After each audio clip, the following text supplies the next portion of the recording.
been your host, and today we have Mr. at TSG __ 7, my dude, influencer manager at Illuvium and an independent content creator. Sir, welcome to the pod. What's up, man? What's good? I appreciate you having me on. I'm really excited to be here and have this chat with you and see where this conversation goes. I told you off camera I kind of just woke up, so bear with me. I'll try and give as much energy as I can. Perfect. So, getting ready for these soul crushing, piercing questions, right? For wake up, just got that written down. We'll load it up. Yeah. Okay, so we're gonna dive in, but first, it's time to level up.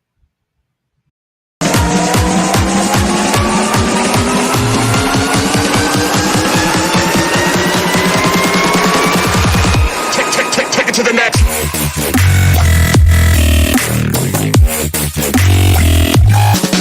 Level.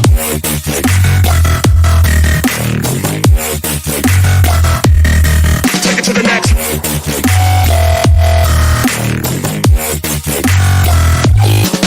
Level.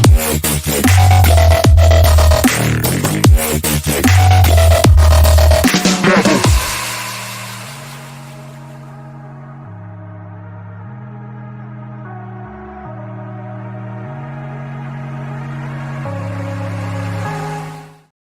Welcome back. I hope you're extremely hyped and ready to freaking rock and roll. My dude, I am so excited that you're here. I know that you're all over the place in the media. You can't really look without seeing you pop up in different places that you never expect, in the best ways, of course. I'm so curious to learn, so excited to hear your story. How did you get to where you are today? Yeah, I mean, oh man, we're gonna go full screen. How far back do you want to go, man? Yeah, actually, I'll ask you, how far back do you want to go? Like how I got into crypto? Like, is that? Do you want me to start there? I start my story by telling people, mostly by telling people that I've been a gamer since I was 6. That's where I start. So wherever Yeah. All right. wherever Cool. you So feel let's. like. All right. Mhm. All right. All right, cool. I'll throw it all the way back then. So yeah, I started gaming when I was like, oh man, I think about 6 or 7. I think that was it. I think we started. Me and my brother. We started with a Nintendo 64. So in my life, it's just me, and my brother, and I've got my parents, obviously. But yeah, so we started with Nintendo 64, and I remember the first game we ever got was a Hot Wheels racing game. Um, and it was just like that was all we played. We had Hot Wheels, Star Wars, Pod Racing. That was crazy. Pokemon Stadium, like so we were Nintendo heavy growing up. Smash Brothers, of course. Of I feel course. like there was one game that we traded. I don't know what it was, man, but we traded a really good game back in the day for GoldenEye. Or I think like it was. I don't know. Like GoldenEye was a great game. Don't get me wrong, but I feel like we got gypped. We traded out a good game for GoldenEye. And I was like, yeah, I like looking back now. I was like, yo, GoldenEye was good, but was it that good? I didn't think so. Mhm. But no, man. So I grew up gaming the whole time. Yeah, so I grew up gaming. I eventually got to a stage where Donkey Kong was my first love. Yo, Jesus. So muscular men. Um, so no, apart from that, man, yeah, like as I got older, I live in China now, so I moved around a bit. I got into sales after, like, as I got older. Like I worked at some crazy companies like Apple. Like I've worked at Apple before for a couple of years. I've worked in like just various sales jobs.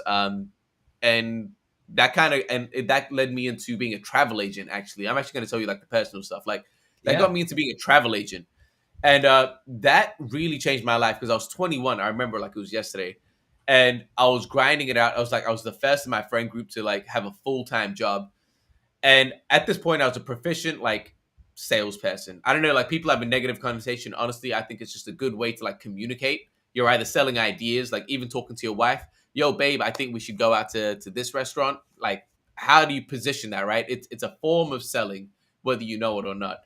But anyway, so I was a travel agent, and that changed my life completely because that in that one year when I was 21, I got paid to fly to Indonesia, like various countries in like Kenya, South Africa, Tanzania, Germany, Czech Republic, Netherlands. So I got paid to Wow. travel all of those countries in one year.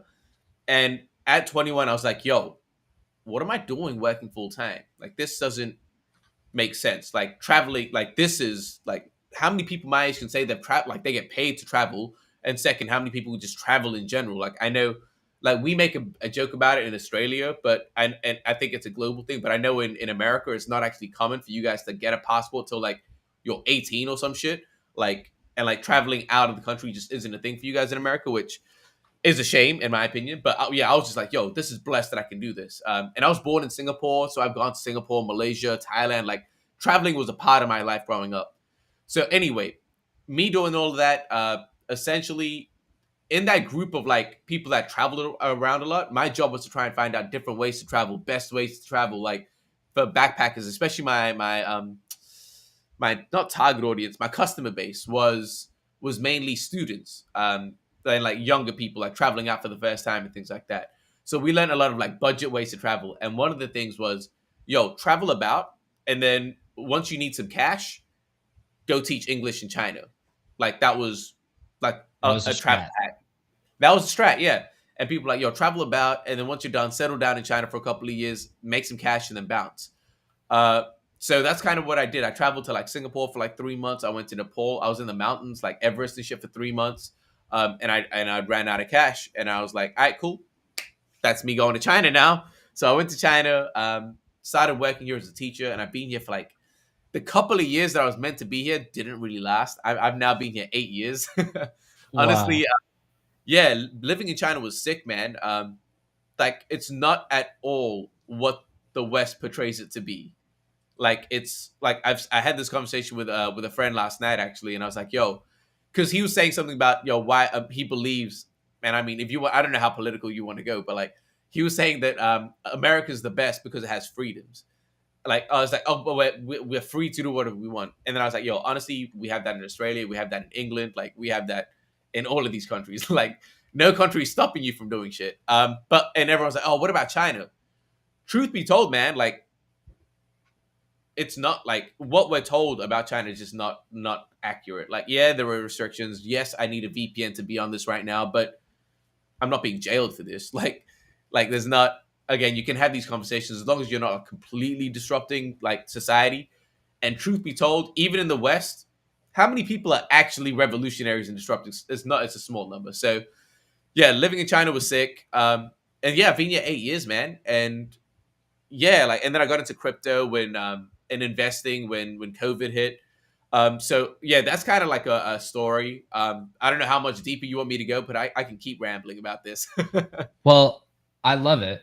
I feel like this is where so many golden nuggets come from. So let's absolutely get back to it in a second. But on the China thing for a second, when I picture it, I picture some really advanced technology where there is interconnectedness between your day-to-day things in a way that just makes sense, like super fast transportation. You can walk into stores and it all you can check out easily with like chat or whatever the application is, and then it's just way more like it just makes more sense to do it this kind of way. I would imagine that something like that happens as a function of being able to cut through bureaucracy and just wave some of the bullshit aside and being like, all right, we're just going to get this done and then it's going to be done. Obviously there are differences and stuff, but that's kind of how I'm picturing it. Is that more of the reality, like a thriving technology hub and things are getting better and better? Yeah, absolutely. And I found this hilarious. Like the last time I went back to Australia to visit my family, I don't know, like I'd been gone, so like, I'd been living in China for like 5 years, and I don't talk to my like just like my extended family back home, aunties and uncles and shit. Like I just don't talk to them. But when I did go back, my mom was like, "Yo, we need to go see like your auntie," and I was like, "All right, whatever, let's go." And when I went, so I'd been gone for 5 years, and they were like, "Oh, do you have internet in China?" And they were under the impression that we didn't have internet, and I had to break it to them, and be like, "Yo, look at your phone in your house right now. It says 4G. You are living in a place where you're still using 4G. We've been using 5G for like a long ass time now. Anywhere we go, you guys are more like technologically backwards than how I'm living. Like you guys are twisted. Like I'm living in an apartment right now, and legit, I've got a window right out there is like a mall with like Louis Vuitton and all, like it's a luxury mall right next to me, like up, like I can look out right now. So we're living comfortably out here.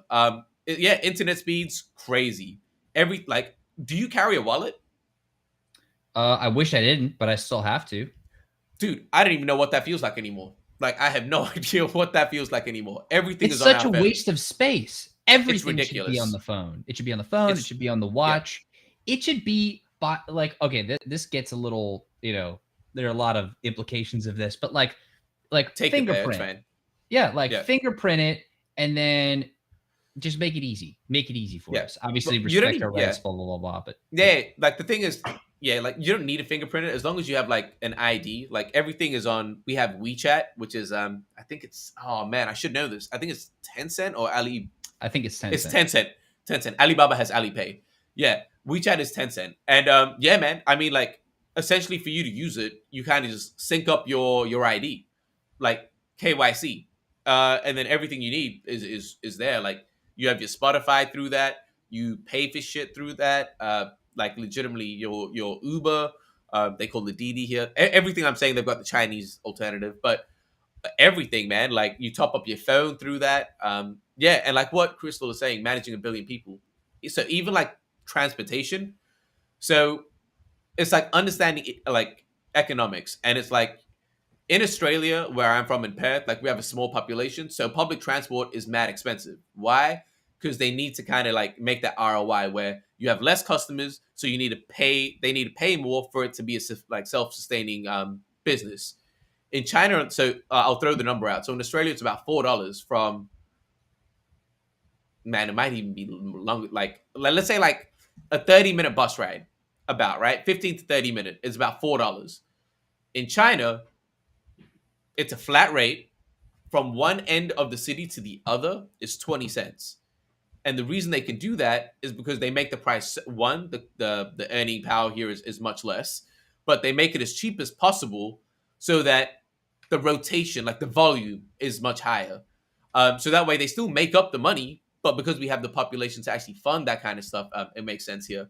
So no, it's fascinating. Like I've been here 8 years. I'm planning on staying here for another couple of years. I don't have the only bad thing that I say about China is the internet in regards to like the fact that I have to use a VPN and like it bugs out and it makes connections difficult.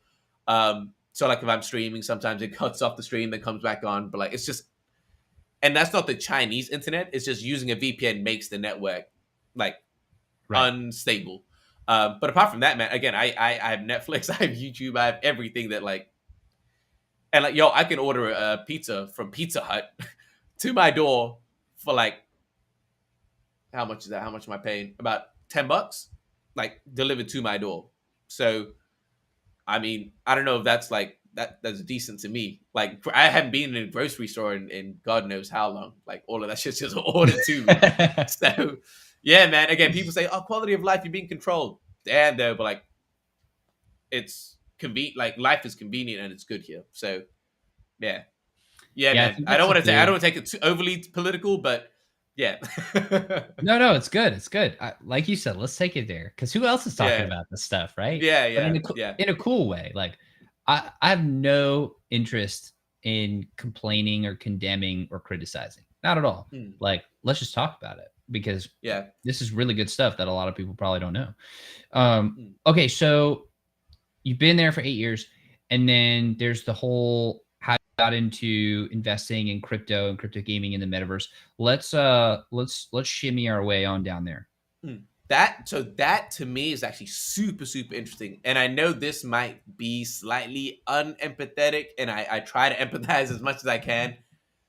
But the coronavirus changed my life for the better. Like it just is what it is. I can't objectively state something that is like not true.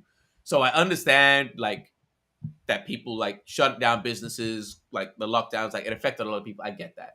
For me, on the other hand, the first lockdown or the first like when it hit and we got locked down, yo, Matt, what's up? It really hit me because I was like, yo, I saw the markets crash and I was like, this is the perfect time to invest. The only problem was I didn't have capital. I wasn't prepared. So that switched me on. I was like, all right, shit, if this happens again, how do I do everything to make sure that I'm like locked in? How do I make sure that I have the capital to allocate and deploy when these things happen again? And who knows when it's going to happen again?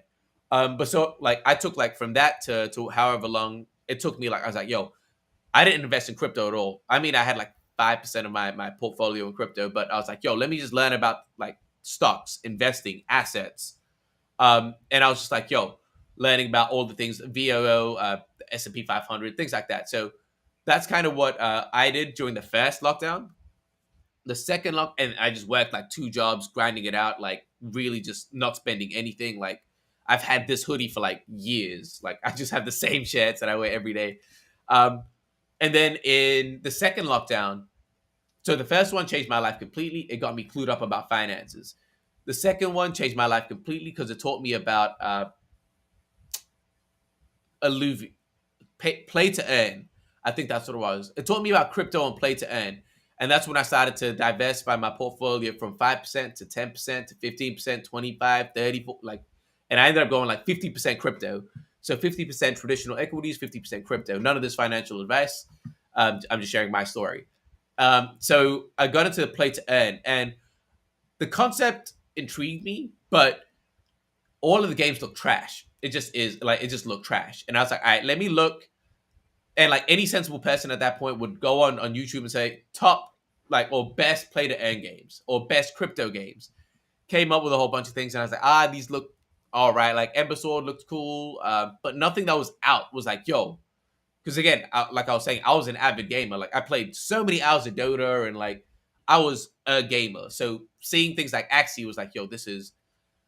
I was never a mobile gamer, so I was like, this is a piss take to me. I was like, I'm not going to play this. And then plus, like, an Axie was like $1,000 at the time or some shit. I was like, yeah, this, like, I need to pay $3,000 to play. Like, nah.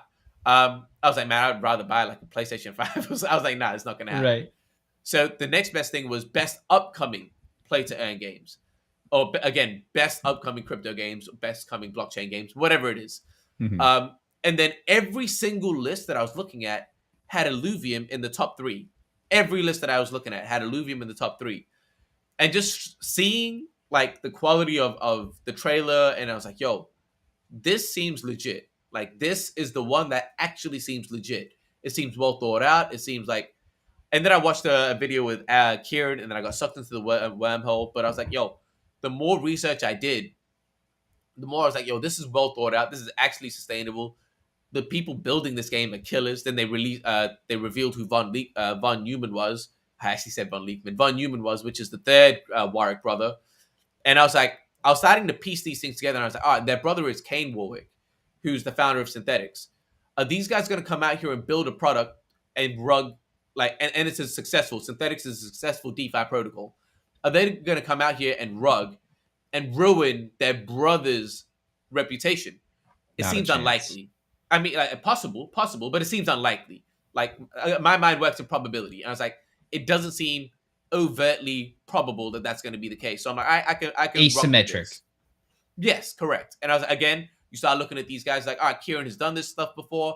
Grant has been worked like top 10 CGI artist in his time, worked on like Lord of the Rings and things like that. Is he going to be like ruining his reputation? It doesn't make sense. And again, it's like everything I was like calculating this. The fifth Warwick brother, yeah. And everything I was thinking, I was like, all right, cool.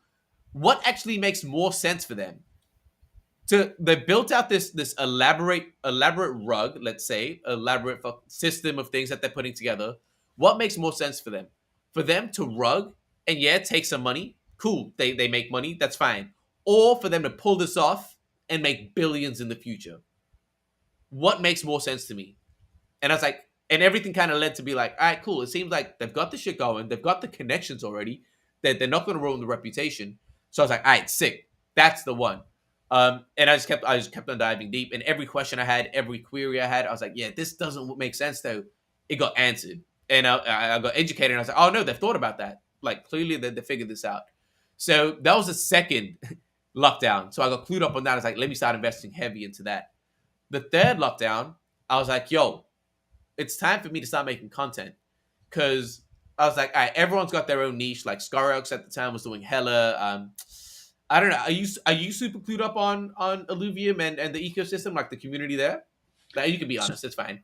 Yeah. So I definitely have done some due diligence on it, and I want to be super transparent. I am an investor. Sick. So Yeah, so I feel like I'm biased towards it, obviously, given psychological biases, but Yeah, I'm yeah. not super clued into the day-to-day, actually. Yeah, that's fine. But like, so like a couple of the content creators back in the day that were like really, really popping was Skyrox, who's still like the number one content creator, I'd say. Um, he's like focusing on like a lot of the speculative stuff, um, the what's it called, spreadsheets, things like that. Be like, yo, if we get this many plays, the amount of like that kind of stuff is what he does. Vedamore was doing very educational stuff back in the day about, yo, what are the tokenomics? What does this actually mean?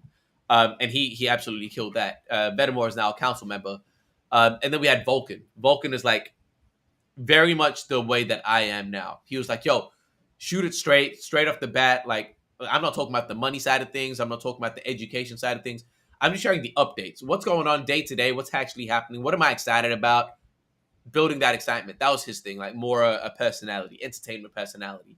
And and he was doing that because honestly, he was a gamer and he was waiting for the game to come out, which is exactly what I'm doing. Like, once the game comes out, I don't know how much like hype videos I'm gonna do. I'm gonna be playing the game. Um, but so these were the guys, and again, I'm just gonna speak objectively. They were all like these were the biggest guys. There were a couple of other guys coming up, but they were the biggest guys, and objectively, they were all white. So in my mind, I was like, yo, I think that one, I'm good at public speaking. Two, this is something that I actually care about, and I see a lot of misinformation, not from those guys, going around, and I have a lot of questions that have been answered. Let me relay that back to the public.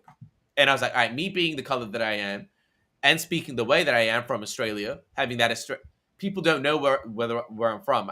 Some people say I sound American, some people say I sound British. No one says I sound Australian, but having that kind of global accent, looking the way I do, I know is going to like.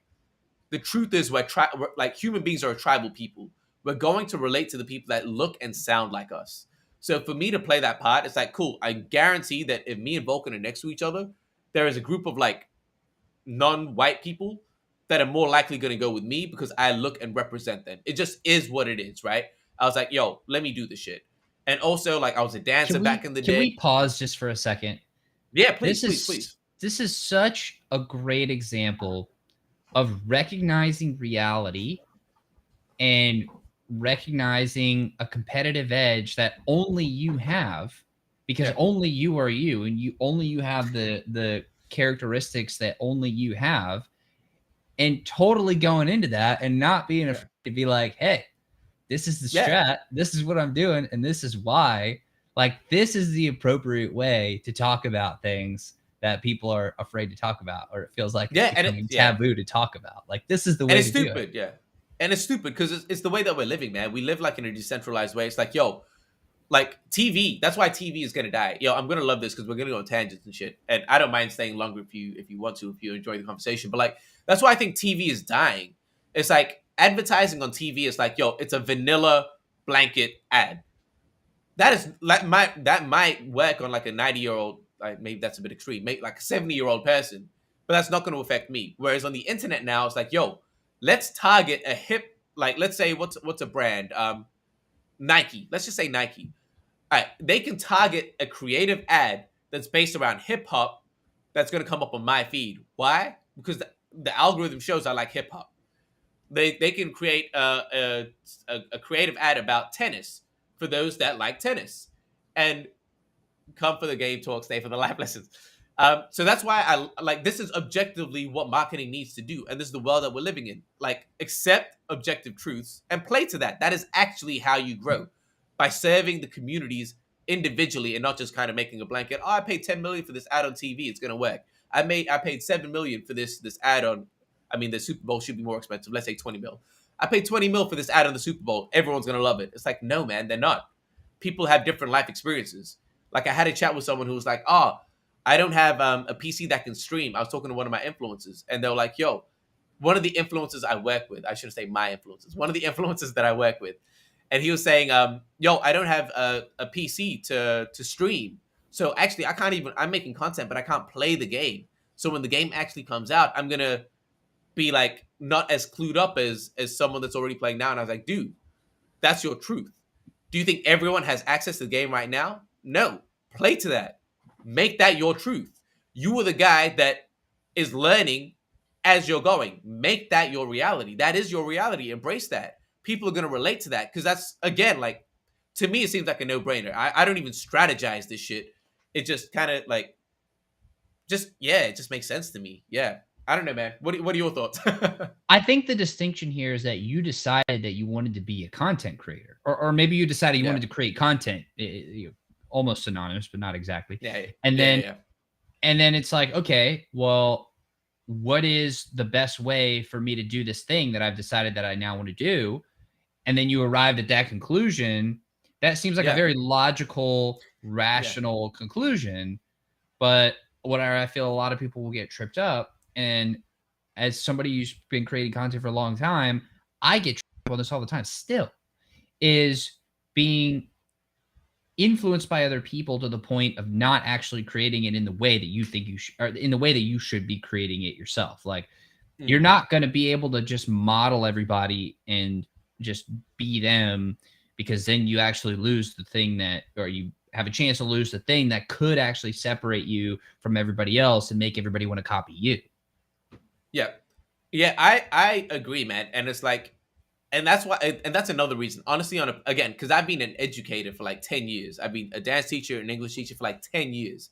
So education is super important to me. And I, straight off the bat, just am not insecure. Like, it just is. Like, I grew up feeling that way. And as I got older, I just did. Like, I developed a whole bunch of skills. And I was like, man, I can do anything. As long as I decide that I want to do it. Like, I won't even lie, I've got a bit of a tummy now just because I've been like working hard and not been exercising. And I've been eating pizza. And my wife's like, yo, what are you doing? And I'm like, dude, do you not think that when I switch it on and I say, all right, cool, I'm going to lose this, it's gone? Like, it's not even a question to me. It's like the moment I decide that it's gone, it's just gone. So I was like, all right, I want to present this. And also, I was working 2 jobs. So financially, I was doing okay. So me doing this content, like, I see a lot of content creators that are like, yo, they want to quit their job and make this their full time. They're trying to like take paid ads and like they're trying to do all of this shit to start making money. And I'm like, yo, that's short term. And people can feel that. Like, the audience can feel that. And that's why I love Vulcan, because Vulcan had already, like, he was already an established content creator with mobile gaming. So this new channel wasn't him trying to make money. He was genuinely passionate about the project. And I was like, cool, that's me too. Like, I make enough. Like, I quit those jobs now and I am doing this full time. But I was making enough. So with my videos, I wasn't asking for anything. I was giving. And that was the whole point. I was like, yo, I'm, like you say, I kind of decided I want to be a content creator or make content. What I decided actually was I want to build a brand. That is what I decided. I was like, I'm going to build the TSG brand in a way where I can educate and inspire people to speak their shit. Like, when I say I'm the best, I'm the greatest, I don't mean that I'm better than you. I just mean that I'm the best. They don't need to be mutually exclusive. And I think that you should walk around feeling that way about yourself. And I feel like if everyone's out here being like, oh, I think I can do this. Yeah, no, I appreciate that. I think that was okay. Fam, no one's going to talk that shit. Like, that's the reason I love Kieran and his brothers so much. It's like, yo, they remind me of me and my brothers. It's like me and my brother, sorry. It's like, yo, walk around feeling like you're the greatest. Otherwise, you're not going to be. And like, it's not, again, people say that's arrogant. I think arrogance is when you think that you're better than other people. I don't. I just think that I'm the greatest. And I want you to feel that way too. Like it just, and again, like, that's why I think I was perfect for this job as well. The like influencer manager. It's a competition, yes. But no matter what you guys do, I'm going to thrive. So it's in my best interest to help you guys grow anyway. Like, I'm not out here trying to stop you out of this weird and scary, oh, you're going to beat me now. Like, I just don't care. Like, I want you guys to grow. And that way it makes the competition harder for me, which means that I need to level up twice as much to catch up to you. That's fun to me.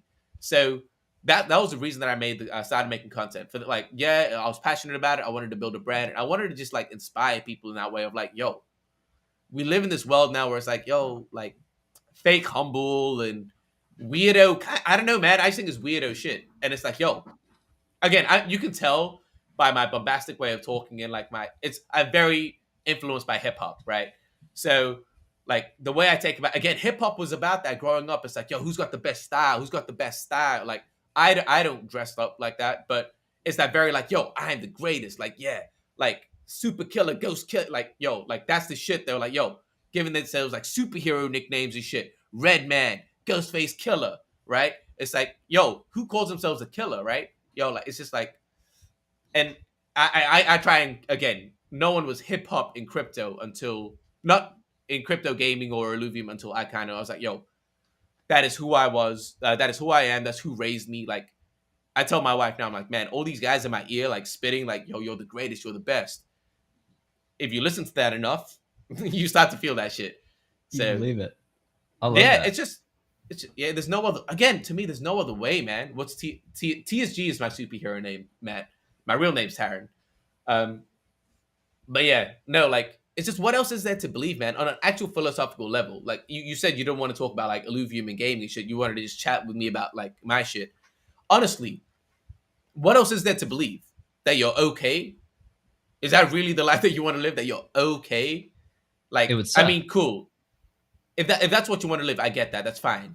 But like, oh, that you can't do some shit, that sucks. Like again, like, No, even if you and want to yeah, be, even if you want to be whatever that version of okay is in your mind, at least go for that. Like yeah, if, yeah. like, are you going to be okay at going for okay? Because then you're compounding the. I mean, I It's guess just you're yeah, right. yeah. And like the thing that actually drove me, honestly, and this is something that I haven't actually shared publicly, but every single decision that I make in my life, I don't have kids. But again, me being an educator, I understand how important this is. Everything that I've done in my life has come from me wanting to inspire my kids. Everything I've done is for my kids, my future kids. And it's like, would I want them to see like someone who's like, oh, I'm just okay?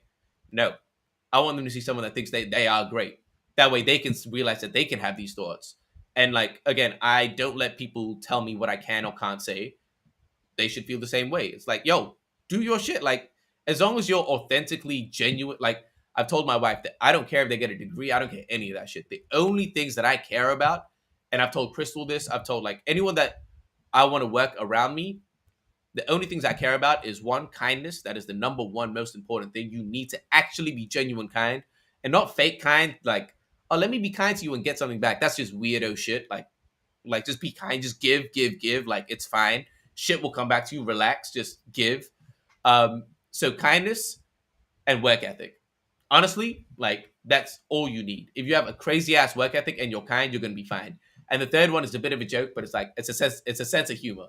Because I generally think people that are funny generally are more intelligent and self-aware of what's going on, and they can make these quick reference jokes. And again, but apart from that, yeah. So everything I've done, man, like is for my kids. So all of these things that I'm saying is like, yo, I want to inspire. It's like, yo, I want to show them. Like, again, I used to make fun fact. I used to make music. I used to paint. I used to write scripts. I used to code. What else I used to do? I used to do a whole bunch. I used to draw. I used to dance.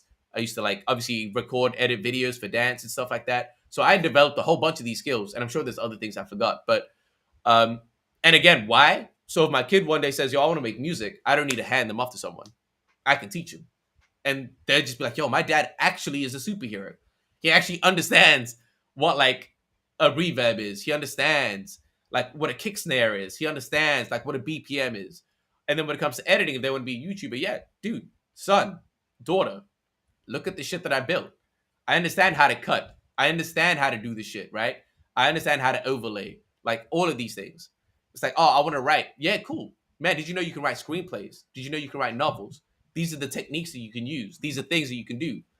Like, I think that's just so that's kind of the thing that drives me. And again, that's why I decided to do this YouTube stuff. Love Yeah, that. man. And that was like, yeah, in the third lockdown. Again, tangents. Third lockdown. And then the fourth lockdown that happened was I was like, yo, I decided I'm gonna get a job at Illuvium. I just decided. I was like, yo, I'm gonna get a job. I've been making content for around them for like 7 months. I built a reputation already in regards to like kindness, hard work. Again, I was pumping out 2 videos every day. And everyone's like, yo, how are you doing this and having 2 jobs? And I was like, honestly, I don't know, but I just made it happen. So everyone was like you said, like everyone that was looking at Illuvium or just in like, they kind of saw my face. It was impossible for you to look at Illuvium and not see my face. So I did that, and then I decided I was like, I'm getting a job. And then I just took that entire month of lockdown, 2 months of lockdown, and I was like every single day helping out, doing shit, providing value, messaging Dick, the community manager, yo, what can I do to make this happen?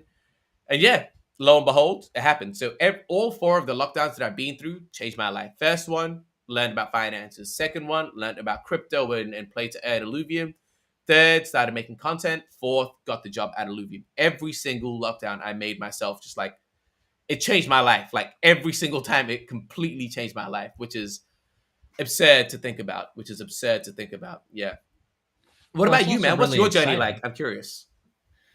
Well, I'm happy to share for sure at some time, but this time is for you, pal. I want to keep digging here. Cool. All right, sick. I mean, I don't mind.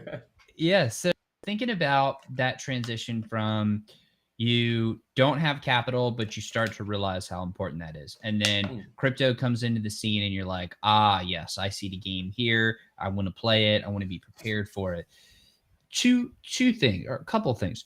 But when you discovered Illuvium, I feel like a lot of people, when they first get in, they just like spew over themselves over like 800 different things all at the same time. Why did you choose to just go for one thing and go hard in the paint at that one thing? Honestly, not that I wanted to, but I was open to covering other things as well. That's why if you look at my YouTube channel, it's TSG, Illuvium, and NFT gaming. But the problem is, what I value more than content is reputation. And I was not going to put my name in any of these products that I was like, yo, I just don't think that you're going to be around in 10 years. I think long term, and I'm like, I don't think you guys are going to be around in 10 years. And I'm not willing to put my name on a product that, and it's crazy because I'm telling you this, I didn't have a name. Like that's how you can kind of tell where like the type of values that the way that I think. I didn't even have a name. I didn't even have a reputation. But I was like, in no way am I going to ruin like anything by covering this shit. So it's not that I'm against it. Like I'm super open to it. But again, to me, there's no one out here that's compelling enough to like the way Kieran talks about it, the way that I'm lucky enough to be on the team. I'm seeing what we're doing internally. Dude, it's a no, again, like not financial advice. Like to me, it's a no-brainer. Like to me, it makes sense that this is the thing that's going to take us to the next level. If Axie was the proof of concept or proof of like possibility, I'll say, because it was like unsustainable, the ecosystem, but like the possibility that we could onboard so many players into blockchain gaming, that's what we saw. And that was for earning. But now we can actually make like an interoperable blockchain game, like what Illuvium is doing, where you have your asset, and instead of saying, I can bring my Axie into Illuvium, I can bring my Illuvium into Call of Duty. That's far off. That's not going to happen anytime soon. But if I could say like, yo, I have a Mario, like you see Pokemon, right? Let's say that. Let's say I have a shiny Pikachu in Pokemon Yellow. I don't know. And then Pokemon Sword and Shield or whatever the new one, Scarlet, Violet, or whatever the hell that is coming out. If I could transfer my same shiny Pokemon that I trained, perfect EV, IV, transfer that into the new one, like that seems like a no-brainer to me. Yeah, like imagine if you had like let's say Mario. That's Mario's the IP that I always talk about because they've actually got different styles of games. But imagine if you could get like a singular Mario game where, or not even, let's say just Mario, any Mario game. But the thing that they had a marketplace for was skins, limited skins or customizable skins, whatever it is. And then every Mario game subsequent to that was a free-to-play game. So you had Mario Kart, Super Smash Brothers, Mario Tennis, Mario Golf. All of these games were free to play. But the thing that was interoperable was your skin. So you could have a pink Donkey Kong, you could have a goth Donkey Kong, whatever it is. And you could use your character and your skin in each of those games. That's what we're building. And to me, that just makes sense. It's like you're telling me that, okay, it's like you pay, yes, to go out and get the alluvials in the overworld. I mean, it's free to play, but you have a paid experience as well. But essentially, you're saying, I'm going out to open a pack of cards. I now have these cards. And in any game in the future that you guys are going to make that these cards can be played in, I don't have to pay for any of those games. I can just use these cards. Like, again, to me, I was like, yo, this is just a no-brainer. Like, again, think about it. An alluvial card. Like, I now have an Atlas driving a card. An alluvial, like, an Alluvium Diablo-esque like dungeon crawler game. I have my hero and then my Atlas. I'll keep using that in that. So I don't need to keep changing my shit. All these games are free and I just keep playing. And that way, where does the money come from? Cosmetics. Where does the money come from? Trading volume, royalties on the marketplace saying y'all want this. The fair set of the same way Pokemon has the fair set, the PSA 10 Charizard goes for like 400,000. We're gonna have like a first set of alluvials, and then the second set, and then the first set will stop. So if you want to use this Atlas in another game, if you come in 3 years later, you will technically have to buy it if that's what you want. Otherwise, you stick with what you have, like the set that you have. So again, I think like they've thought this out, and to me, I was like, yeah, it just and everything I've done, I've narrowed down, and it's like, all right, let me spend time drawing, let me spend time doing this, let me spend time doing this. And I was like, all right, let me again be an expert in one thing rather than be a generalist in everything. When I started with Alluvium, that's what it was. Yeah, that right there. That's what I'm really trying to hit on, because a lot of people do the exact opposite. Yeah. Why is that the default that you're going for? I think I'm hardwired that way. I think again, like I think I just understand, like again, like I say, and that's why I brought up the salesperson thing at the start. I think I've just been hardwired for like a long time. Like my first job at 18 was being a salesperson to my last job before being a teacher. I started at 17 and I started traveling. So about 6 to 7 years, I was a salesperson. And then after that, I was a teacher. And even then, like, again, like I say, like when you go into fun fact, there hasn't been an interview that I've gone for that I haven't got. And it's just because an interview is just a sales job. Like you're selling yourself, you're selling your skills. And that's what I mean. All of these skills are interoperable. So I've always been hardwired to understand the market and the consumer. Like that's the thing that I can understand really well.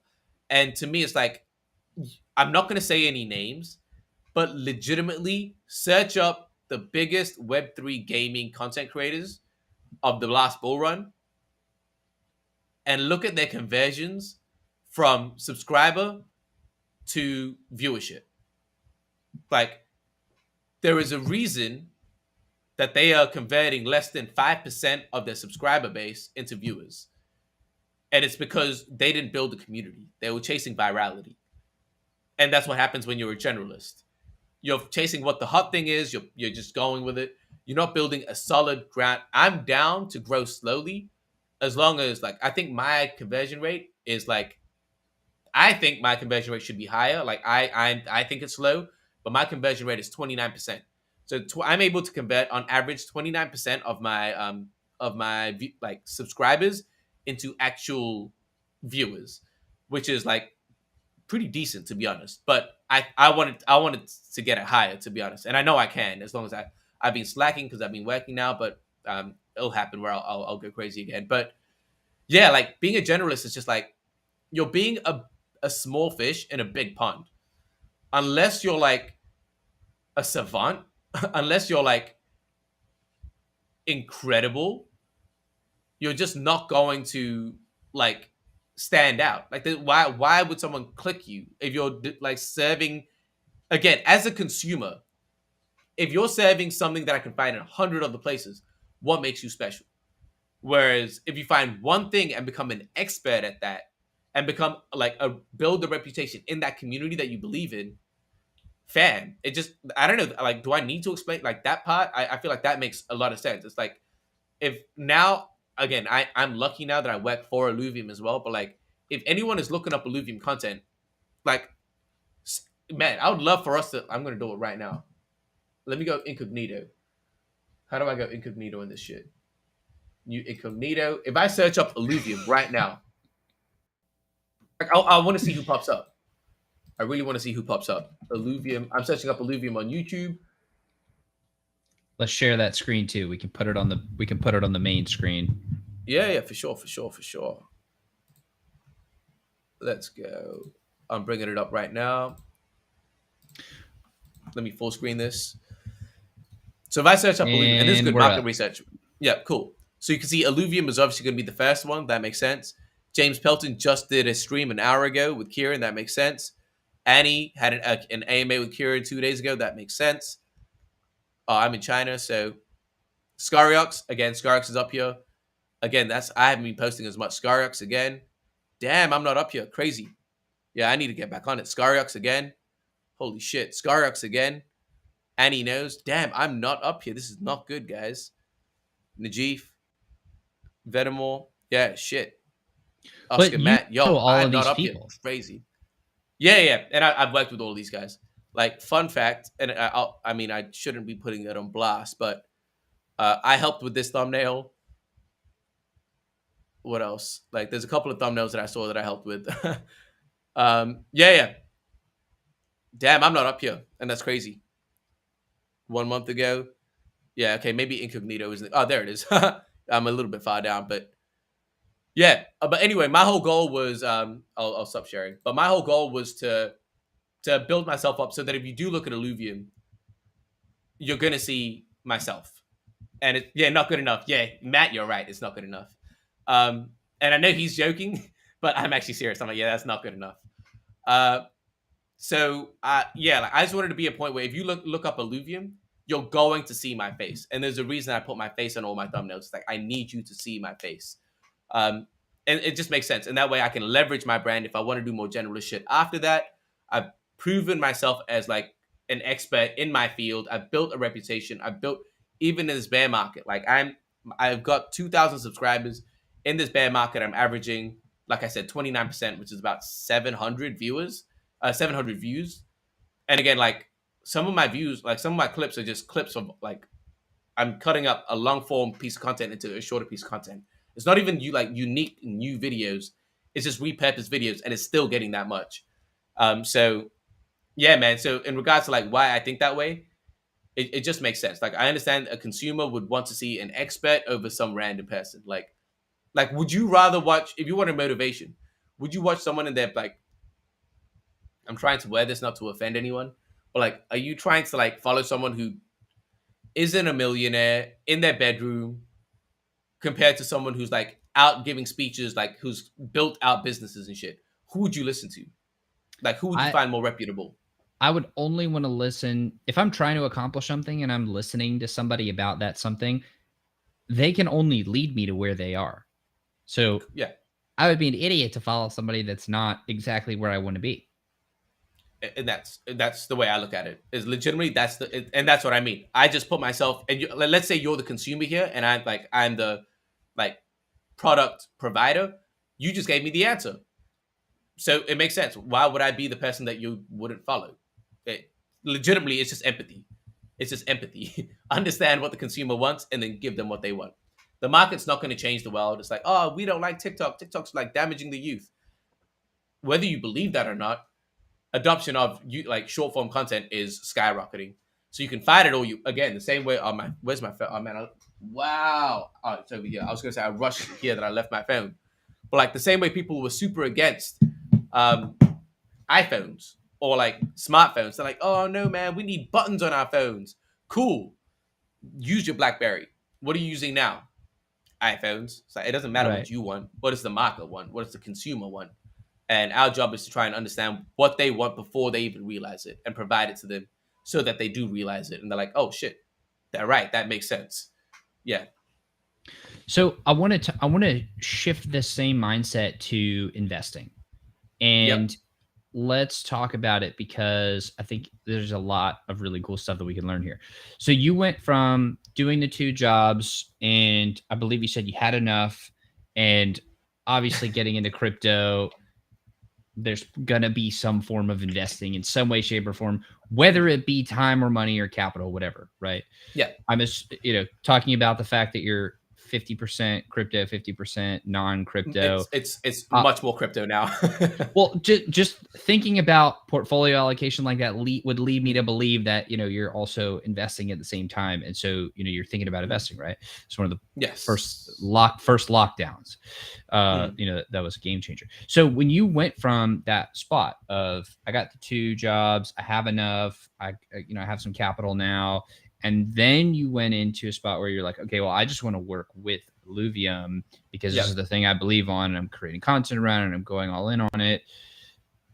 How was that decision made? because I feel like a lot of people are they're 1 foot in Web 2, 1 foot in Web 3. They Yeah. work in Web 2, but they invest and they want to be full time in Web 3. Just can't quite do that, or they haven't. Yeah, the decision for me was actually very easy. I value speed over anything, and I just don't judge myself. So I'm 29 years old. So I was like, I have a wife, but I don't have kids. And I told my wife, I was like, yo, what's the worst thing that can happen? Like, again, truth be told, in my, again, this is like the hip hop side of me, but also I think objectively it's true. In my 10 years of teaching, I did not come across a better teacher than myself. It just is what it is. So I was like, worst case, what happens? I become a teacher again. Like again, like I said, there's not been an interview I've gone for where I haven't got the job. So it's, to me, I was like, what is there to lose? Like, there's nothing to lose, only shit to gain. So in my mind, like making that transition, it was just like, have you ever read The Alchemist, the book by Paulo Coelho? You've got a whole bunch of books behind you. You've read that book, right? Oh, yes. So something that really, and I'm actually going to read it again because I was talking to my wife about it, and I was like, yo, I really need to read this book again because I feel like I'm at a different point in my life. But there's something in that book where he talks about the signs, right? Omens. He talks about omens. That's the terminology. He's like, yo, the universe is going to provide you omens. And if you continuously say no to these omens, you'll stop seeing the omens in front of you. So this is what I was thinking about. I was like, yo, I've been given these opportunities, whether it works or not. Like, so I'll give you a bit of a backstory, and it was hilarious. So I'm trying to wear this in a way. So I was working towards getting a work visa. I was working towards getting a work visa in China, which is incredibly difficult. Legitimately took me 3 years of working towards that, like doing a whole bunch of things, paying hella money, doing this and that, going back and forth, bureaucratic shit, a lot. Like, dead set, I actually had panic attacks for the first time in my life. I didn't even know what happened to me. I was like, yo, what the hell is this? And I was like, oh shit. It took me a second. I was like, yo, I think I just had a panic attack. It was that kind of level of stress. And like those moments where we had to renew our visa month on month on month. So I had a life here. I had a job here. I had a wife here. And every month I wasn't sure if I could stay. So it was stressful shit. So I worked 3 years to get this visa. I got the visa. 2 months after I got the visa, I got offered the job at Alluvion, which means that I had to give up the visa to do this shit full time. So yeah, that face. And that's the same thing. My wife was like, nah, don't do that. Like, yo, we spent so much money. We worked we had fights, we had arguments about this shit. Like we almost broke up because we were like, the arguments were hella crazy and shit. And it's like, and then I told her, I was like, yeah, you're acting out of fear though. You're acting out of like comfortability. We finally got this, let's keep it. And I was like, I've been affected by The Alchemist, and my mind is just very much like that. It's like, but what if this is the omen? That the universe is showing me that my like way of thinking of my priorities for the last 3 years was a waste of time. What if it's just like the universe is where I don't believe in God, I believe in the universe, but like it just like, but it's like you can interchange the word God, universe, whatever. But it's like, what if it's the universe is just joke, right? They always say like, if you want to make God laugh, like make plans. Like that's what they say. And it's like, yeah, man, we worked so hard, did all this shit. I was like, and I remember I was talking to my brother, yo, I feel like I'm on 1 foot right now. Like, once I get this visa, I'm going to feel stable. Fam, 2 months after I get the visa and I feel stable, this shit comes at me. And it's like, yo, if this is not a joke, I don't know what is. And I was like, again, going back to The Alchemist and the Omens, is like, if I say no to this, I feel like I'm spitting at the universe. And I'd be an absolute idiot to do that. It's like, I can't say no. I just can't say no. Like I say, worst case, I come back, I do it all again. We've gone through it again. In their records, they'll say I'll have had a visa. It might be bad because I quit it like early, but whatever. Like I'll take it as it comes. But yeah, for me to make those decisions, I was just like, yeah, man. In life, it's like, again, I don't care about the outside judgment of what I'm doing. So the only thing I care about is my judgment of myself. And again, I just said I don't judge myself. So it was an easy decision, to be honest. It was like a funny thing, and my wife was like, and again, I'm now. Truth be told, I've taken a pay cut from what I was earning before just so I can do this. I'm working harder than I was working before just so I can do this. So it's just like, again, it just is what it is, and it's just fun, man. I don't know, like it's just fun. I don't know. I like to put myself in disadvantage, like in situations that are harder because it's fun. Yo, I sound like a psychopath, but it's like I want to put myself in these like positions where I'm forced into the corner. Yeah, I want to like make it motivational, be like, oh, because that's where you grow. But to me, it's just fun. Like struggling and figuring it out is fun.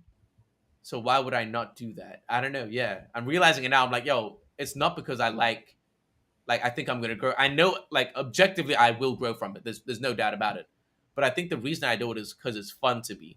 Like struggling is fun. I feel like once you get comfortable, you start to chill out, and it's like struggle is fun. I don't know. People run away from struggle. I think we're super soft. Again, I'm trying to like not be like overtly offensive, but I think we're trying to avoid struggle, and I think the beauty comes from struggle. Like again, me talk again. I think I was telling Matt this the other day. I was like, man, I remember when I first started, and I was gassed. I was gassed when I got 100 views in 12 hours. I was like, yo, I made it, like 100 views. And now it's like, yeah, shit. If I get 100 views, like it's just like, oh yeah, it's expected, right? But it's like these are the moments, like these hard times when I look back. It's like, yo, I was working 100 hours. Yo, I was doing 2 jobs. I was doing interviews with people in the middle of the day. Like these are the fun times. And it's like, yeah, me again. When I look back, and if this shit works out or if it doesn't, 100 views is making it. Yeah, yeah. Me looking back is like I'm gonna laugh, man, and be like, yo. Again, the same way I'm laughing now, I'm like, yo, I struggled for three years getting that visa and like do this, and now I'm throwing it away. That shit is hilarious to me. It's like, yo, it's just, I don't know. Good stories come with ups and downs. So I want to just live a good ass story. Yeah. I hope that answers the question. I don't know, man. It wasn't a hard decision to make. Like you asked, that was the question. It wasn't a hard decision to make. I was trying to give you some backstory on my thought process there. Well, I think that one thing we can take from that is the conviction that you had in the move was supreme to the point where 2 months after the conclusion of a 3-year arduous process, you're like, okay, and quitting those other 2 jobs. And it's like, and taking a pay cut after all that, the conviction had to have been sky high. Now, on that conviction side, and this is where I think the investing part is probably going to be the investors in the audience. This is probably where we're going to dig in here to something that you're really going to love. That conviction, how exactly did you build that conviction to the point where, and I know you talked about looking into the project and being inspired by the leadership and so on and so forth. Yeah. Talk to us about the conviction. How did it get to that point? Yeah. So I'll talk again. My whole base is understanding the consumer, right? So let's look at the macro and like objective stats of the world. Gaming is the fastest growing media sector industry in the world. It just is what it is. So that's objective truth number 1. Number 2, are we moving to be more decentralized? Like how do people feel? Like look at people's consensus towards centralized media outlets. So like Facebook, Twitter, they're losing faith in that due to censorship and other reasons, security breaches. They're losing faith to that. Number 3, do we as a species technically generally move towards the better technology? Yes. So now we have 3 and it's a one-way street. And it's a one-way street. Exactly. So we're starting to look at these objective truths, and we're like, all right, this shit's starting to line up. Then we go into gaming as a whole, and it's like, all right, cool. We've had the buy and own games of like where you buy a game, you own it, and then we went to digital ownership, and we got digital. You can call it ownership, but digital. I don't even know what to call it. Where you're buying games digitally, you don't even own it, and if they take it off the market, you lose the game. Whatever you call that, it's not even ownership. But so they had that, and then they had like pay to win, and then they had like loot boxes and battle passes. You can see the way that the gaming is trying to transition, and then you see the rise in free to play with League of Legends, Dota, and Fortnite. Those are the biggest games, and I'm sure there are others that I'm thinking of. Like you had subscription with WoW, and you move on to these. And it's like, all right, cool. So these are the games now. And Fortnite was the thing. I was like, all right, Fortnite and League of Legends. They're free to play, but they generate mass revenue through cosmetics.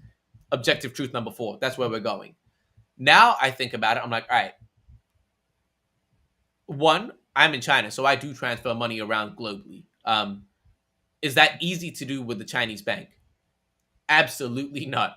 So if I'm feeling this and I'm not like super on that level, but people on that level, if they're trying to transfer large amounts of like capital around, what's the best way to do it? Banking? Hell no. Crypto, right? Whatever crypto it is, I'm not going to say this crypto is better than the other, but the technology of blockchain is the thing that's helping us there. So I was like, again, all of these objective truths are lining up. Ownership. Gaming, we're going to transition from, again, I don't play games anymore because I'm busy. I have shit to do. Me putting in, we understand, again, objective truth, whatever number it is, time is equal to money. A lot of us are spending time trading that for money. And that means that it just is what it is. Right now in games, we are paying to play the game, and then we are spending time on it.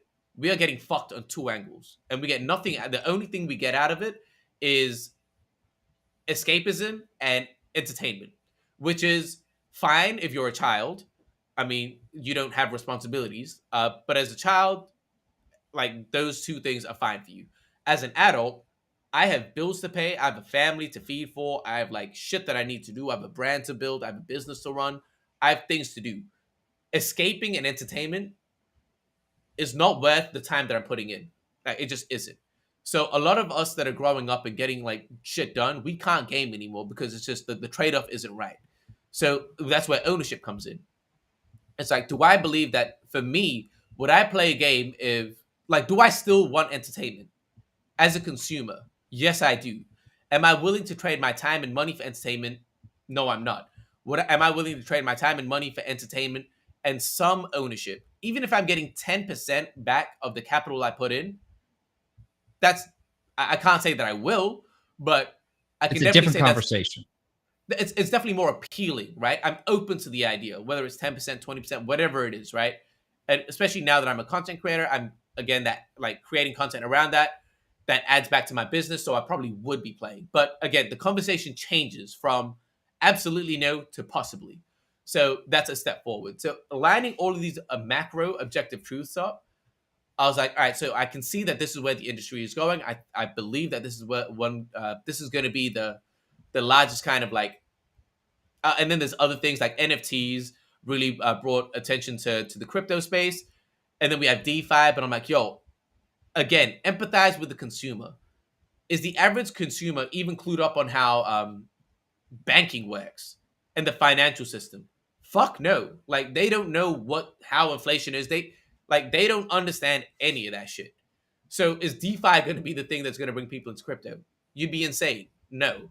It's like NFTs. That's just gambling. Like, most average consumer is going to gamble. Maybe. Like, and we saw that. We saw a rise in users because of that.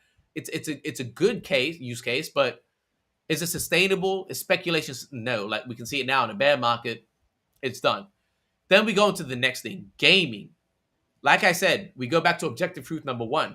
Gaming is growing faster than anything else. Could gaming be the thing to onboard? And gaming has 3 billion, there are 3 billion gamers, roughly 3 billion gamers globally. Is that the thing that could potentially bring people into crypto? To me, my thesis is yes, that is. That's the thing that makes sense to me. For crypto, I can't think of any other use case for crypto that's being worked on right now that has the upside potential of onboarding than gaming. And I could be wrong, I'm just kind of laying out my thesis. And so all of these objective truths lined up, that's where I got my conviction. And so like people think, oh, it's just a game. Like, and I didn't even talk about the team. So that's just my thesis on gaming as a whole. And then I layer all that and like the shit that Illuvium is doing, that adds on to like the actual the trustworthiness of them, and everything like that. The team, again, I sense myself in these guys. I understand that I'm not out here rugging people. The way Kieran talks, I relate. I'm like, yeah, man, I get it. You're the type of person that I am. So it's like, I get where you're coming from. and all of that adds together and mashes together, and it's like that's why I'm that convicted. So yeah, there's a lot of layers to it. I like that, and I really appreciate how you built that one objective truth on top of another. I think anybody can really copy paste that framework right now to at least arrive. I mean, if you're listening to the Crypto Gaming Institute right now, chances are you at least have an inkling of the same belief system. Because I 100% agree with you. Where I think we can dig even a little bit deeper here is then once we have that conviction and we know, okay, crypto gaming, that's the play, that's where we want to be, that's where we want to build for the next. For me, this is my career. Like I've never found anything more exciting. Like I want to be here forever. Now, putting our investor hats on, right? Now we're thinking about, okay, well, we have position sizing, asset allocation, we have different types of assets, we have the NFTs, we have the coins, we have equity within the games, we could build our own games, we could work at a thing, we could do, I'm escaping in investing, but all these different ideas, right? So how do we then, I realize everybody can only talk from their own experience, so maybe how did you get to the point where you're like, okay, I have to go all in on Illuvium, because you already did it with the content creation side. You already did it, and then you did it with the actual work side. How does that then impact how you're able to, and I don't know if you could even talk about this, but you're able to invest and how you're thinking about investing around this whole space? Yeah. So when I talk about this investing stuff, that's obviously my personal experience, nothing to do with Illuvium. This is my personal experience. Again, it's a weird one because I'd say I'm pretty risky, but at the same time, like I'm not like reckless, if that makes sense. And again, like objectively, I'm 29. I can get jobs again. It's fine. So like I'm okay to start at zero and build up. Like again, I've got a network now, which is crazy. I've got the knowledge, and it's fine. Like I can hustle it out and make things happen. So I'm not worried. But honestly, I've always kind of gone like even now I honestly was saying that I'm not going to be investing in Illuvium as hard now that I'm on the team as well, because I don't want to go completely all in, just because like you got to kind of find some kind of balance of like, yo, if I'm making content about it, if I'm earning from them, investing all into it, it's like, yo, that's crazy. But honestly, and I went into that thinking that as soon as I started seeing what was happening internally, I was like, yo, I can't say no. I can't say no. But at the same time, it's like I am trying to actually rebalance my portfolio and try to bring up my my traditional equity. And I know it's boring, but in things like the VOO, like I want to go back into the S&P 500 and build that back up. My allocation there, Tesla, I think is it's at a value that I'm willing to pay right now. So there's a lot of things. Like I think Meta, people are against Meta. I'm investing in Meta.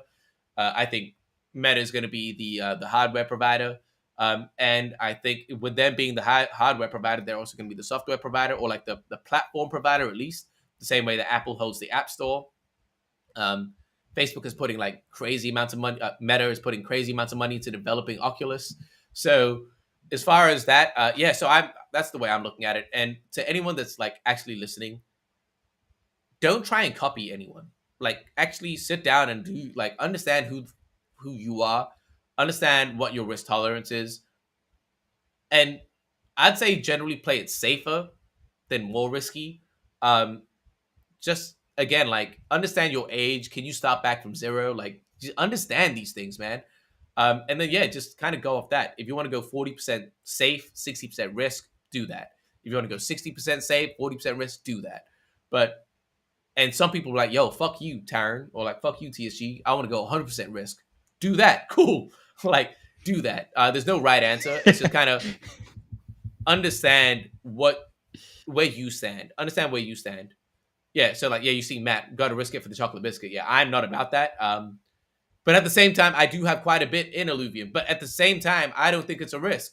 So it's like, maybe I'm lying. Maybe I'm lying to myself, right? It is, and the truth is, it is risky. It's speculative, but in my mind, I'm like, yo, it's a no-brainer. So it's one of those things. And at the same time, people will tell you don't overly diversify, like because then you're not really going to do anything with it. Like diversifying is more about like retaining your capital rather than growing your capital. So that is also true.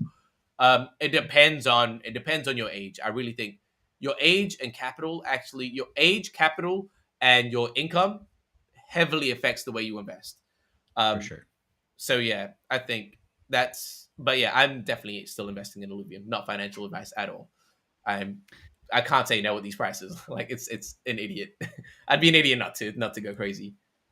So I think about this stuff all the time. Like Hmm. my long term is I for sure am an investor.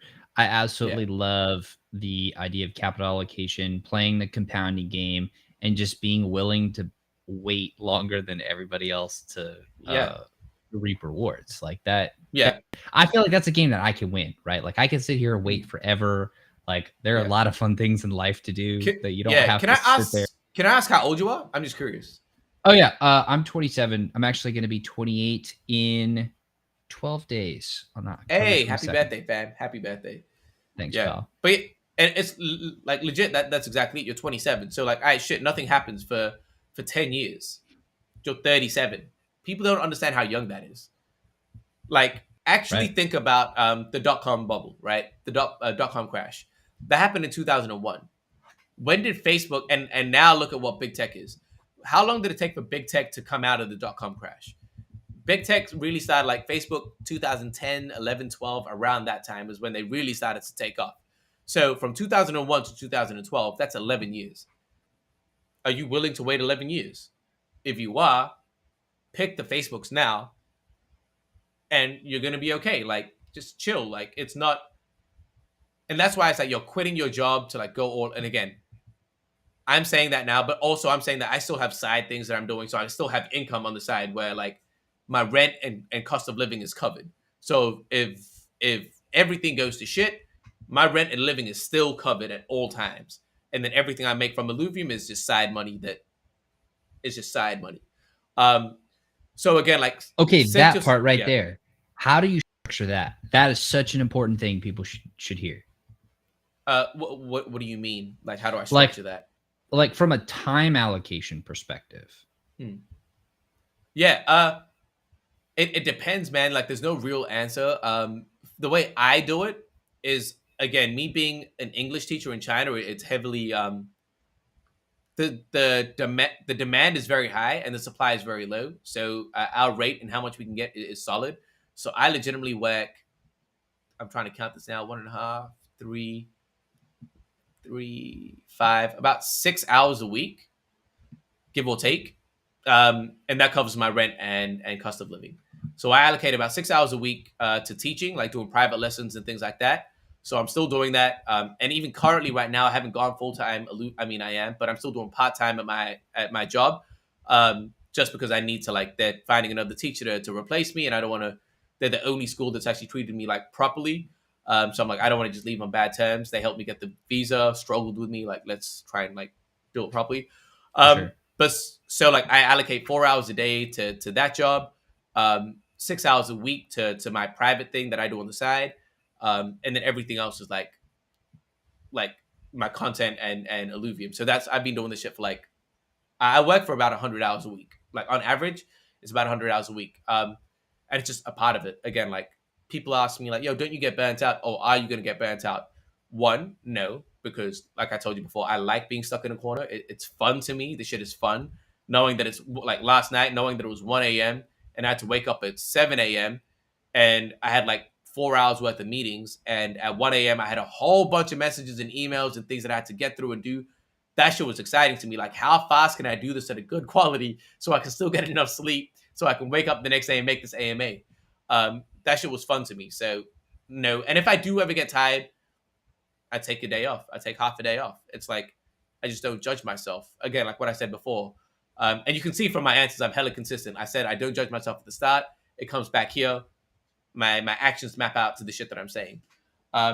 So in regards to like finding a side thing, it's hard, man, because I developed a skill that I was easily able to trade.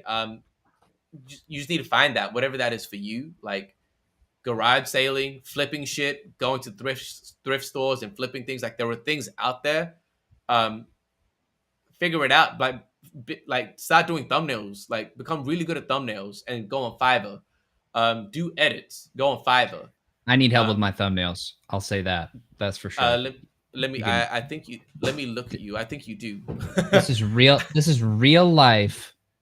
Anybody that is looking to do thumbnails for somebody in the crypto gaming world, let's go, dude. If you yeah, look, booking an appointment with me after. I'll send you my Calendly. Book an appointment, and I'll talk to you about that. Who does your thumbnails right now? Is it you that does them? Right now, I'm doing it all. Yeah. And do you use Photoshop? No, I use Canva. All right. Okay, so one, you need to use Photoshop. There's if you don't want to pay for it. I would prefer to pay somebody. I would prefer to just find an absolute rock star to come work with me. Let's build this. That's also fine. But you don't want to be at the mercy of someone. Of course. Learn all of the skills that you need, understand the psychology behind it, and then outsource it. Because I learned this with there's a music artist that I absolutely love, Russ. And he sings, raps, writes, mixes, masters, engineers, produces everything by himself. And the reason he did that was he would make a song and send it out to a mixer, and they'd be like, "Yeah, it takes 3 days." Fuck, no, it doesn't take 3 days. It takes a couple of hours. But if you don't know that, you're not working efficiently. But if you do know that, you can tell someone, "No, fuck you. I know how long it takes. Do it now." And so it's the same thing. If you want to do a thumbnail, understand one, how long it takes. Two, it's so easy, fam. That's the thing. Like Oscar Matt knows, it's so easy. It's so legitimately, I use a maximum of 5 things on my thumbnails, 5 effects on my thumbnails. That is it. Each thumbnail takes. I mean, if you want to go crazy, it takes longer. But on general, you can get a thumbnail done in 15 minutes. A good thumbnail in 15 minutes. If you want to go crazy, 30, 40 minutes. But it's not hard. But again, you want to understand the psychology behind it. Once you can understand that shit and what works, then start porting that shit off completely. But booking an appointment and we can talk about it. I'll help you out with that. I appreciate you, pal. But let's jump back here because we're on a good tangent, and we went on a tangent on the tangent. So let's go back one dimension to the first tangent of thinking about investing and putting a lot of eggs in one basket. But I think one of the things that you said that was really important was that your level of conviction and the amount of research that you're doing to others, what may appear to be risk to you actually doesn't seem that risky.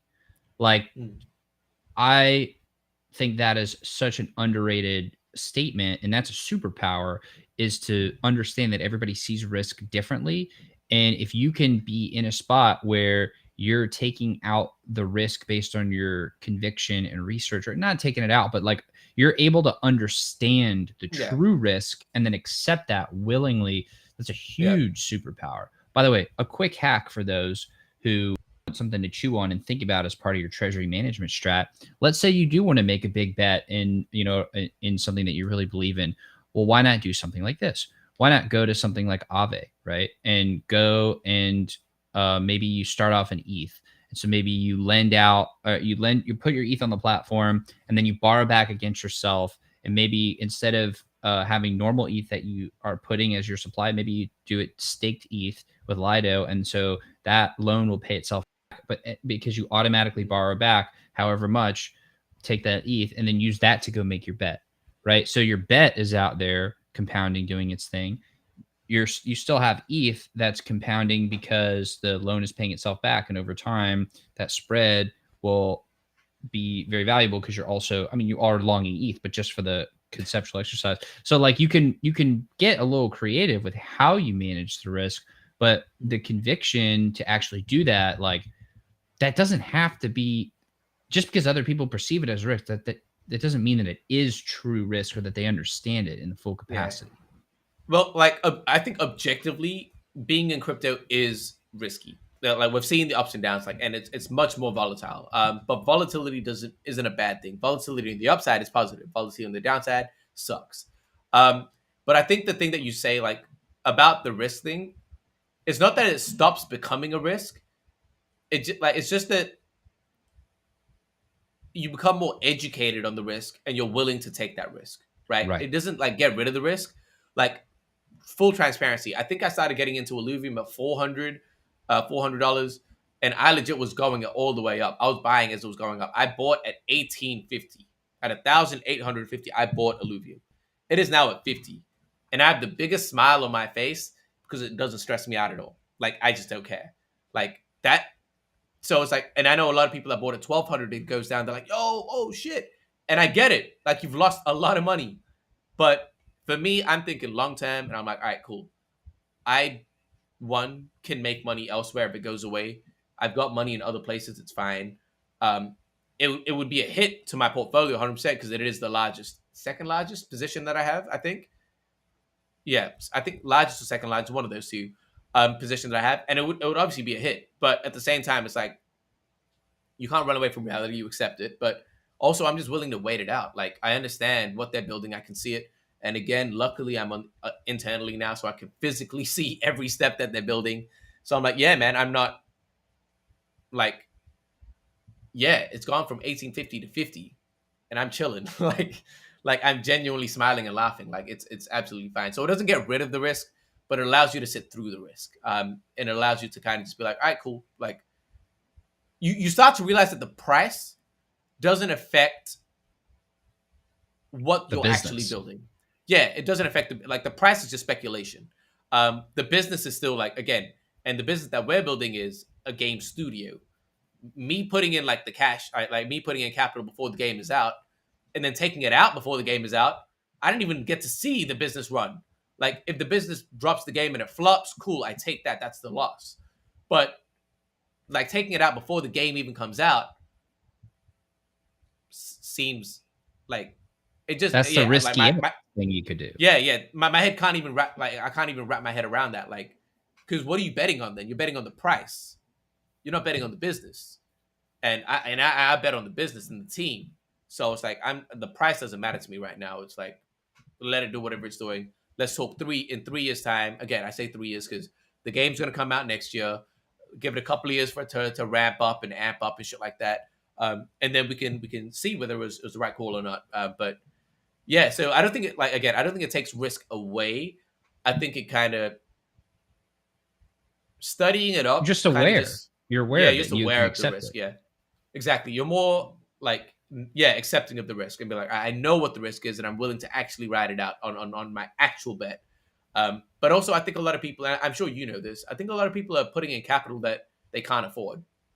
Right. Like, and that's just irresponsible. I think everyone, and I think that goes back to all the way at the start where we talked about, when I talked about insecurity. People, especially young people, are trying to get rich quickly to show their friends or their parents that they made it. There's no need for that. Shit takes time to build. Relax. Like, if you're 21 now, fuck it, relax. Imagine you blow up at 31. You're still young. I know it doesn't seem like it when you're 21. You think 31 is old. Chill out. Like, it's gonna be fine. Like, just be patient and just like put in 50% of your income, right, or your disposable income. So cover your shit, and then 50% of that goes into investing. 20% of that, whatever it is, baby steps. Chill out, like, relax. You don't need to go all in, and then shit, the market goes down, and you become a forced seller, and then it's like, shit, where do you need to go? It's like, yo, I need to start selling I know so many people that for them to survive, they are forced to sell their assets in today's market. Like, yo, that's unfortunate. It's just unfortunate. And that's poor planning. It's poor planning. That is risky. Correct. I don't think what I'm doing is a risk because I can sustain myself without any of that shit. So that's not a risk to me. If it goes, it goes. It's fine. I can recoup the capital. But what we just said, that is risky. Irresponsible financial decisions is risky. Betting on something which is speculative is not risky if I don't need the money. That's the way I look at it. Yeah. I agree. I'm glad you kind of got to that because that's actually how I feel. Yeah. I agree 100%. That's why, and I know I just laid out a pretty niche strat using the money markets and lending and borrowing, but I always think of it like once I do understand the risk, or at least I believe I understand the true risk. I could be wrong. I have been wrong before. I'm sure I will be again. But once that happens, then figuring out how to hedge against that risk Yeah. That is the new opportunity once I have identified the true risk there. Because let's say you do want to go hard in the stock market. Well, what's stopping you from doing that same thing I talked about earlier of setting up this long position, borrowing against it, immediately putting it in a stable, sending it to an exchange, withdrawing it to a bank account, and then putting that into stocks? Okay, well now if the dollar gets absolutely ravaged, well, now you have assets and you're in different currencies. But then if the ETH gets ravaged, or the crypto or whatever side, then okay, well, you got the stocks. Nobody can take that away from you. Like, you give yourself more chances of survival and more chances to not get blown up completely. Yeah. And that's a game in and of itself. Like you're talking about, it's fun to be in that. I mean, this is the most competitive environment on the planet, is the financial side. So that's fun. Yeah. Yeah. And also, like, again, like, honestly, I think I feel safe because, honestly, one, I have decent income coming in from other things. But also, it's like most of my shit, like I say, is like they're pretty safe bets, honestly. Like Meta, Tesla. Again, you could say that's speculative, but again, based on the research, I don't think so. But like Google, like looking at these, it's like they're all just blue chips. And like Disney's IP. Do we understand what IP Disney owns? Like, I think we're chilling. Like I think I have like 60% of my stock portfolio, traditional equities, in the S&P 500. So it's like, yo, I'm relatively safe. And in crypto, it's like Ethereum and Illuvium. All right, if Illuvium shits the bed, which I don't think it will. Again, not financial advice. It's like Ethereum. I don't think Ethereum is going anywhere. I just don't. I see most of the developers on there. It is what it is. So yeah, like again, people might say this shit is risky, but I generally take like low, like it's like risky, but I try to find where there's minimal downside to max upside, right? Like that's kind of what I'm doing. Asymmetric. And asymmetric, yeah. I try to do this with everything, and I feel like I'm doing that. I feel like I'm doing that well, and yeah, I'm not affected by this market at all. I'm actually pleasantly surprised and excited about it. It's a fucking amazing opportunity. So, yeah, it's a gift. I think about that every day. I'm like, oh my God, this is the biggest gift I think I've ever seen in my entire life. Like, we get another chance to build up our capital, another chance to meet incredible people and to build together, another chance to be at the tippy forefront of the most ridiculously cool industry that is going to sweep the planet in very short order on a grand time scale. And it's going to be the dominant world order for 50 years, 100 years, forever. Like, this could be humanity's endgame, and we're at the very front of it. I think the thing that biggest risk to us is that we don't live long enough to see it reach its full potential. Like, that's the biggest risk. I've always said that. I've always said, like, yo, people are like, oh man, if you could have any superpowers, like, yo, or like the whole question is like, oh, would you want to live forever? It's like, yes. Like, yes. Of course. Not that I'm afraid of dying, but like, yo, imagine all the crazy. I'm a complete optimist. So I'm like, yo, imagine all the crazy shit we're going to see in our life. Like, why would I not? Right. Exactly. But yeah, like talking about that, like, honestly, like, about like, man, where we are now is like, I'm glad we're in a bear market. Again, it sounds horrible when I say it like that, but I'm glad that we're in a bear market. Me too. Because again, all of the speculators have been pushed out. So right now it's the builders. So we can now say that we had like the 2000 and whatever, I think it was 2008 crypto crash, 2017 crypto crash, and now like 2021 or 22. It's like, cool. We can now say that we were part of this class. Like I'm a part of this class anyway. And I believe that working at Illuvium, and this is how I told Kieran this in our interview, and I told my wife as well. We don't have a product out. But if you look at, like I said, any top upcoming crypto games, Illuvium is always there.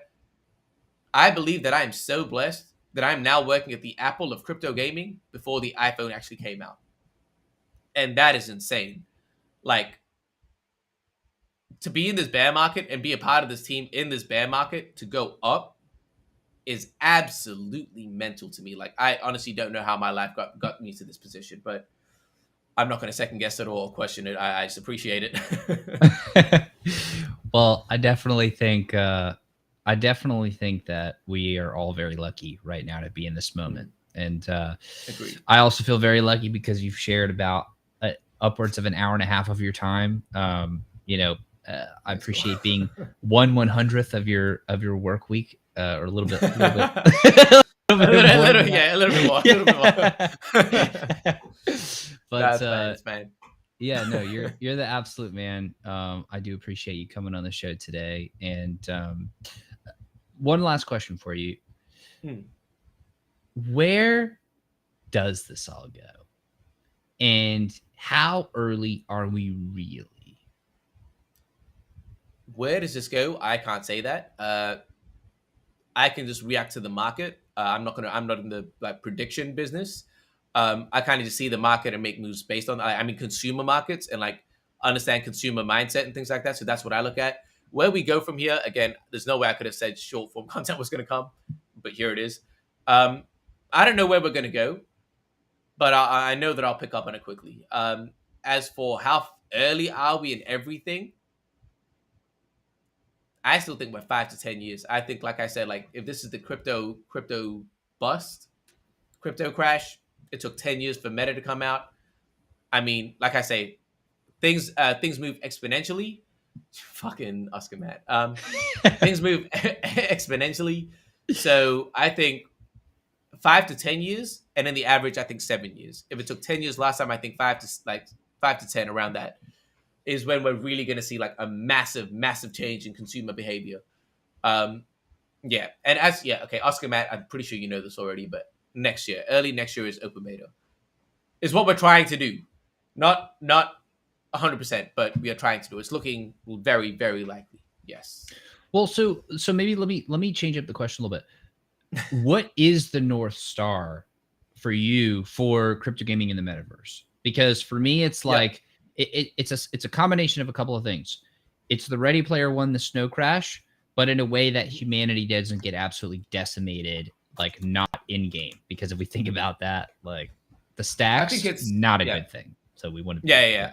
Well, I actually think that might happen. I think it's both. I think we're gonna have because everyone is black or white. It's very binary, but it's not. The world is gray. I think we're gonna have a centralized metaverse, whether it be or centralized metaverses and decentralized. The benefit of centralized is people that aren't actually clued up and willing to study. They get onboarded in the convenient way to them. That's cool. Once they realize they're getting shafted, they might transition into decentralized. It is what it is. As for the North Star of gaming, honestly, it's just giving power back to the people. Like I said, people NFTs are a scam. They fail to see. I think those people just don't value their time, but they fail to see that what they are doing and participating in now is the scam. You are losing money and time for nothing but entertainment. All of your capital is going to these companies, and they are giving you nothing back. You complain about shit, they do not give a fuck because you are still giving them money. They are taking their money from you. You say, yo, we need to do this. They do not give a fuck. How many of these founders of Nintendo, Microsoft, the consumers actually get to talk to? None of them. That is not a thing that happens. They do not care about you. They're just taking your money. They don't care about any of this shit. So Web3 gaming, or gaming in general, which is what I think is going to be called, is giving assets back to players, actually having them own things, letting them actually convert some of their time back into capital. And I'm not saying play to earn, but just like I say, if they can take 10% of their capital back, makes 10% of the value back, some shit like that. That's net positive to where we are now. I think that's going to be the thing. I think actually having governance, voting, again with Illuvium, we're going to have it where it's going to be the token holders that vote for the council members, and they vote for the next genre of games, the next games that come out. If they vote for a shooter, that's what we build next. If they vote for a kart racer, that's what we build next. Again, look at the AMA sprint that Kieran's been doing. We've done I think I've got 28 AMAs that I've got booked out that have been done and have booked out. 28 AMAs with a founder of a project, of a game studio, not a project, of a game studio. Transparency. And again, Kieran is out here cussing. I'm out here cussing. It's we're not fake corporate. I'm hoping from this conversation you can understand that we think like that, but we're just not pretending. We have the mindset, we think like that, but when we communicate, it's very just yo, we're human beings. Like, we're gonna say it how we say it, and it is what it is. Like, you either trust we have the expertise or not, but it is what it is. And it's just that level of transparency. So power back to the people, transparency. That's what personally we're going for. That's what I'm hoping is the North Star for gaming. The whole Ready Player One, like, interoperable metaverse, that will happen, but I think that's ages away. I don't think that's going to happen anytime soon. I'd much rather, I've said it multiple times, I'd much rather see interoperable interoperability within an IP, sorry. And that goes back into the power to the player point. But that's kind of my North Star. That's what I would say. I love it. Well, you're the absolute man. I think people are going to look back in not that many years, starting then and or continuing until then, and then many years ahead, and be like, wow, we really got an inside look into how TSG thinks and all these things. And so I appreciate you going there and taking it to that level with me. And yeah, you're the man. Appreciate you. Do you have a call to action for the people? I mean, knowing that, what somebody's watching in 50 years from is, all the cool things that you've done. Yeah. I mean, if it's like a short thing, it'd be like, oh, check out my YouTube. But otherwise, honestly, my call to action is be kind, be hardworking, and don't let the opinions of others like sway you. Like, be educated and understand your own beliefs and rationalize it. And again, the way that I've kind of like logic things out, like, find these objective truths, rationalize your thought process, and you're gonna be fine, man. But number one, be kind. Don't fucking take shit from people. Like, give. And just work hard. Shit will work out. Trust. Awesome. You're the absolute man. And I want to give a shout out to the audience members who have been absolute legends sticking with us. We have Oscar, Crystal, and we have, I think there was a couple other people in there. I don't want to sit here and scroll through the whole thing, but I just want to thank you guys. Everybody else watching and listening. Thank you. And I will see you all on the next episode